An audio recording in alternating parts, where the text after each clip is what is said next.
You know that moment when your entire life falls apart in a matter of seconds? That moment when everything you believed to be real turns into a gigantic lie?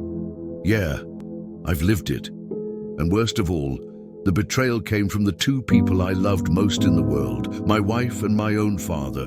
Yes, you heard right. My wife left me for my father, and now they want me to be the best man at their wedding. I know, it sounds like a trashy movie script, but this is my real life. And I need to tell this story because honestly, if I don't get it out there, I think I'll go crazy. Let me go back in time a little so you can understand how this whole madness began. My name is Daniel. I'm 32 years old, and until 6 months ago, I thought I had the perfect life. You know that American dream everyone talks about? House in the suburbs, stable job, beautiful wife. I had it all. I married Sarah 5 years ago. We met in college at that classic frat party where the beer was warm and the music was too loud. She was unlike any girl I'd ever met. Smart, funny, with that smile that lit up any room. We fell in love quickly, in that intense way that only happens when you're young and believe that love can overcome anything. My father, Robert, has always been my hero. After my mother died of cancer when I was 15, it was just him and me against the world.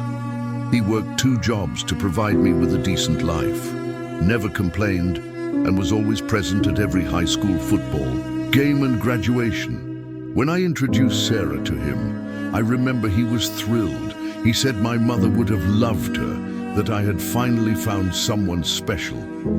At the wedding, he gave such a beautiful speech that half the guests cried. He talked about family, about legacy, about how important it was to build something lasting. It's funny to think about that now, considering what happened next. The first few years of our marriage were incredible. Sarah and I had plans, you know. We wanted to have kids, travel the world, grow old together. My dad used to come over for dinner every Sunday. Sarah would cook that roast beef he loved, and we'd spend hours talking about everything. Politics, sports, memories of my mum. Sarah was amazing with him, always asking how he was doing, if he felt lonely, if he needed anything. I thought the way she cared for my dad was beautiful. I thought to myself how lucky I was to have a wife so attentive to my family. What an idiot I was. Things started to change about a year ago, subtly at first. Sarah started going to the gym more, changed her hair, bought new clothes. I thought it was great. I thought she was taking better care of herself, feeling good about herself. She also started spending more time with my father. She told him he was lonely, that he needed company. She offered to help him with the groceries, to take him to the doctor when I was working. I thanked her for that, thank God. I thanked her for being so kind to my widowed father. What a cosmic joke, right? I started to notice something was off when Sarah started working late. She was a marketing manager at a tech company and had always had flexible hours, but suddenly she was leaving early and coming back late. When I asked, she talked about important projects and tight deadlines. I trusted her completely, so I never questioned it too much.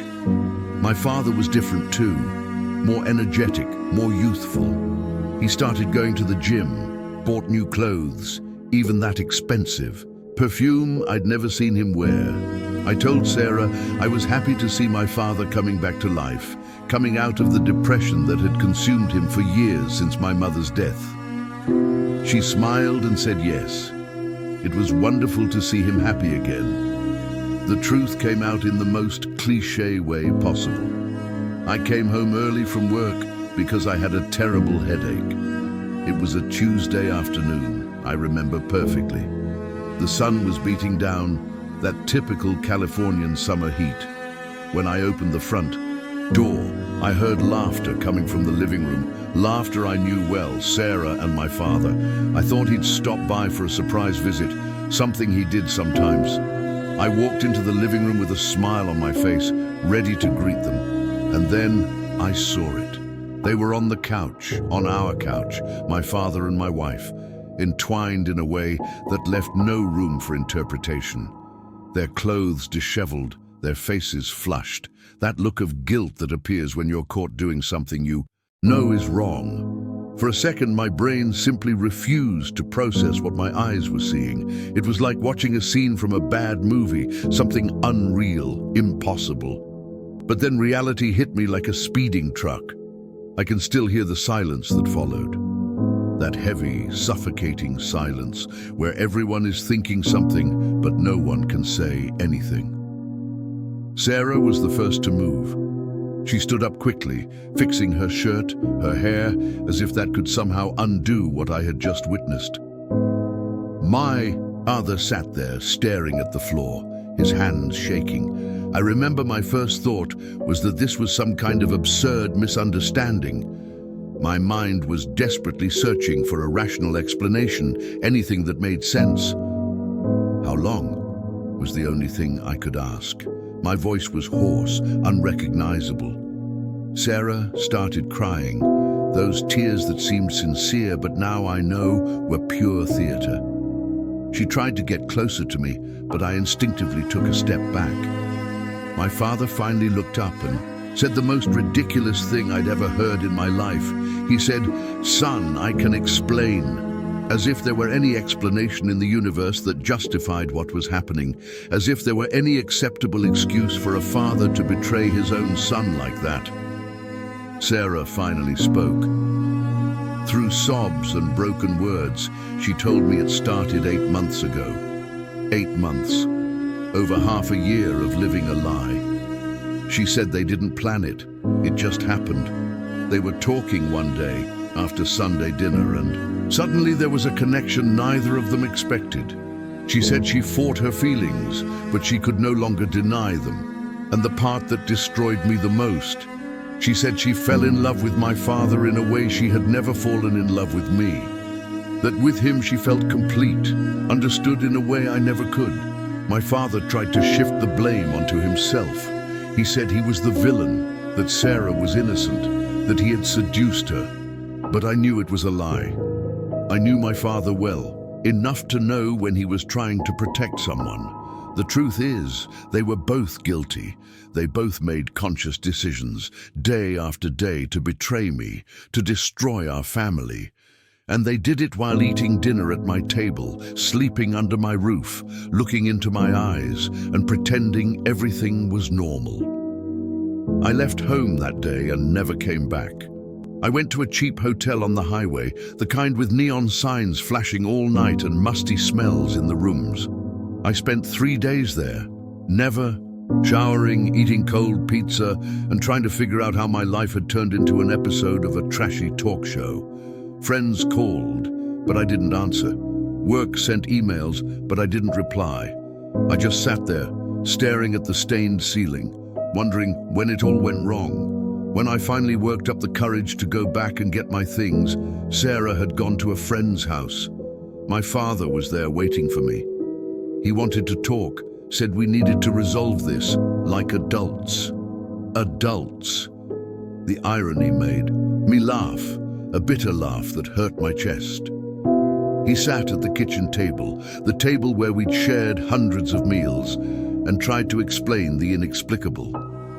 He said that after my mother died, he'd felt lost, empty, without purpose. That meeting, Sarah had brought light back into his life, that she made him feel young again, alive, that they didn't want to hurt me, but they couldn't deny their feelings for each other.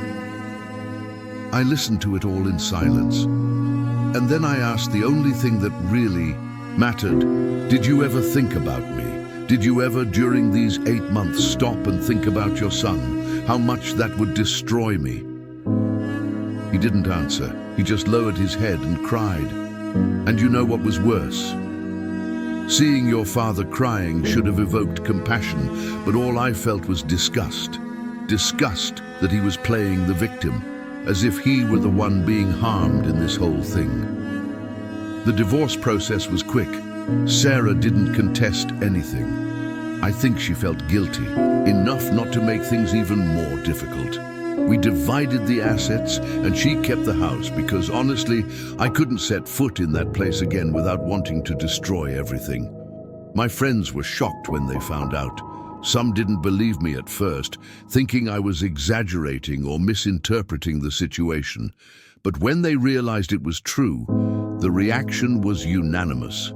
Complete outrage. My best friend Jake wanted to go to my dad's house and take matters into his own hands.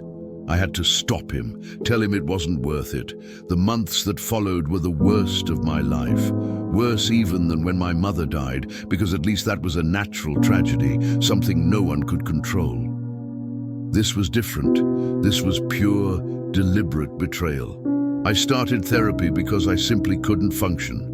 I woke up in the middle of the night with panic attacks, in a cold sweat, reliving that moment when I opened the living room door and saw them together. I lost 30 pounds because I couldn't eat. Food tasted like cardboard. Everything tasted like nothing. And then, 2 weeks ago, I got a call. It was my dad. I'd blocked his number, but he called from an unknown number. I answered, thinking it was something work-related. When I heard his voice, I almost hung up right away, but something made me stay on the line. Maybe it was morbid curiosity. Maybe it was a sick part of me that still wanted some kind of connection with the man who had been my hero. He said he needed to speak to me in person, that it was important. I was about to decline, but then he said something that caught me off guard. He said, "It's about the wedding."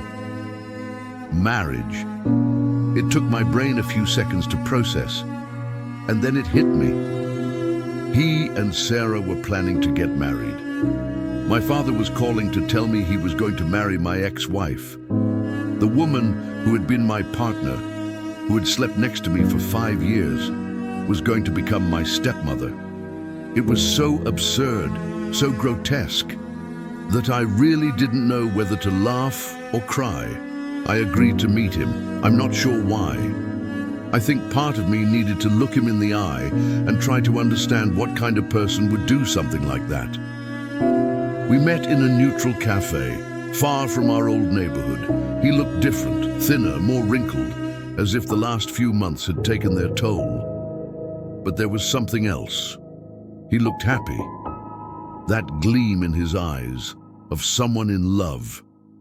It made me feel sick. He began by saying he knew I probably hated him, that I had every right to never want to speak to him again, but that Sarah was the love of his life, that he had finally found someone who completed him. And then came the bombshell. "We'd like you to be the best man at our wedding." The words came out of his mouth as if they were the most natural thing in the world. As if he were inviting me to a Sunday barbecue, not to witness his wedding to my ex-wife. I sat there, holding my now cold cup of coffee, trying to process whether this was real or if I'd finally lost my mind. He kept talking, saying it would be important for them to have my blessing, that family was family no matter what, that my mother would want us all to be united. Summoning my mother was the last straw. I exploded. Right there, in the middle of the cafe full of people sipping lattes and working on laptops, I yelled at my father for the first time in my life. I said everything that had been stuck in my throat for months, that he had destroyed our family, that he had betrayed not only me, but also my mother's memory, that he was pathetic, selfish, and unworthy of being called a father. People stared, whispered, but I didn't care. I was releasing months of pent-up pain. He let me finish without interrupting.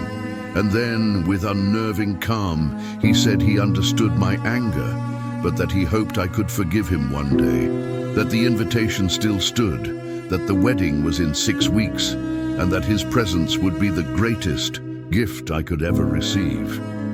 He got up, left some money on the table to pay for the coffee, and walked out. He left me there, shaking with anger and confusion. For the next 2 weeks, I couldn't think of anything else. The invitation haunted me. Part of me wanted to ignore it completely, block them both from my life forever and move on. But there was another part, a part I hated to admit existed. That was curious. That wanted to see for myself how far this madness would go. And then there was the practical question. If I accepted, would I somehow be giving my blessing to this bizarre union? Was I betraying myself? I talked to my therapist about it.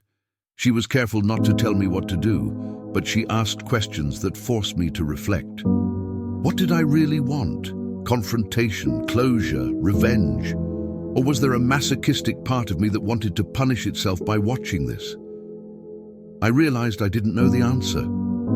All I knew was that I was tired. Tired of feeling anger.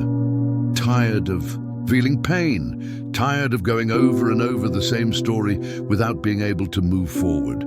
I started imagining scenarios. What if I went to the wedding and made a scene? Like when the priest asked if anyone had any objections. I stood up and told everyone the whole story. It would be cinematic, dramatic, satisfying. Or maybe I could go and be completely cordial, polite, as if nothing had happened, kill them with indifference, show them I was completely over it. But I knew that would be a lie. I hadn't gotten over anything. The truth no one tells you about betrayal is that it doesn't go away. It's not like a cold you can handle for a few days and then get better. It's like a wound that lingers there, slowly healing, but always hurting when you least expect it. A smell, a song, a random place can throw you back to that moment of devastation. And the worst part is, there was nowhere to run. It wasn't like I could simply avoid my father for the rest of my life. Eventually, we'd have to cross paths at family events, funerals, maybe even grandchildren's birthdays, if they decided to have children. The thought of calling their children my siblings gave me chills. I began to question everything about my past. Were there signs I'd missed? Had Sarah always been in love with my father and I was just a means to get to him? Had my father always had feelings for her and been waiting for the right opportunity? These questions gnawed at me, but there were no answers. And perhaps there never would be. So, after much thought, I made my decision. And this decision will surprise you as much as it surprised me when I realized what I was about to do. I picked up the phone and called my father. My hand shook as I dialed the number. When he answered, his voice had that cautious tone of someone unsure whether he'll be yelled at or silenced. I took a deep breath and said the words I never imagined would come out of my mouth. I'm going to the wedding. On the other end, silence. And then he started to thank me, his voice choked with emotion. I cut him off, but not as a best man. I'm going as a guest. I'll sit in the back, watch you get married, and then I'll leave. And after that, I want no more contact. You guys go on with your lives and I'll go on with mine. This is my closure, not a new beginning. He tried to argue, saying this was a first step, that we could rebuild our relationship, but I was firm. I told him this was my condition. Whether he accepted it or not, the choice was his. After a long pause, he agreed. He said he respected my decision and that the invitation would be left at the reception desk in my name. And that's it. In 4 weeks, I'll watch my father marry my ex-wife. I'll wear my best suit, I'll arrive on time, I'll sit politely while they exchange vows that should be sacred but clearly mean nothing to either of them. And then I'll leave and begin the process of truly leaving all this behind. I don't know if I'm doing the right thing. My friends think I'm crazy, that I should just cut ties and never look back. My therapist says only I can decide what's best for my healing. But something inside me needs this formal goodbye, this definitive closure.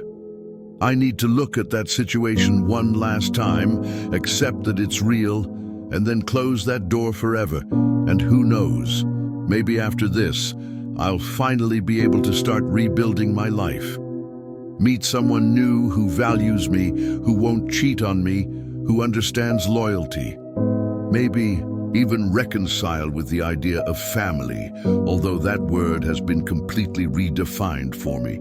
But for now, all I can do is take one day at a time and try not to drown in bitterness.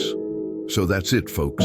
This is my story, the story of how I lost a wife and a father on the same day, and how I'll now watch them build a life together while I try to pick up the pieces of mine. If you learn anything from this, let it be this. Betrayal can come from anywhere, even from the people you least expect. And when it does, all you can do is decide what kind of person you want to be on the other side. I'm still figuring out who I am right now, but I know one thing. I won't let this situation destroy me. They've already taken too much from me. They won't get what's left.